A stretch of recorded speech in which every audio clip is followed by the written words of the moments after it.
For more than 80 years, the Colorado River District has been working to protect West Slope water and keep your water on the western slope. Today, the Colorado River District continues that legacy with the creation of the Community Funding Partnership.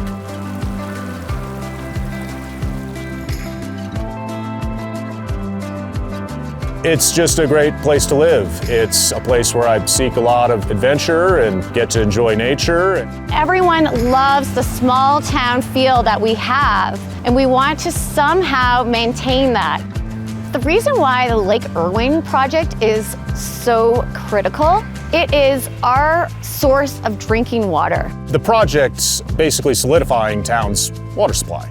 And so we have ages of infrastructure up there, anywhere from the 1860s when we're talking about the tunnel that actually comes out of the lake.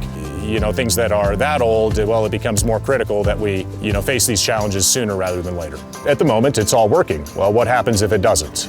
And so if all of a sudden that valve doesn't work, we're in a bit more of a critical situation. This project is the most important and highest priority project for our raw water. This infrastructure needs to be updated. It's critical. When we're talking about this project, not only is it the drinking water, it's the actual flow of the river itself. It's keeping a healthy river intact. It's the life of the town. Without water, we can't have a town. Crested Butte wants to stay beautiful. We are working to accomplish that. Together, we're funding community-driven projects that benefit current and future generations on the Western Slope.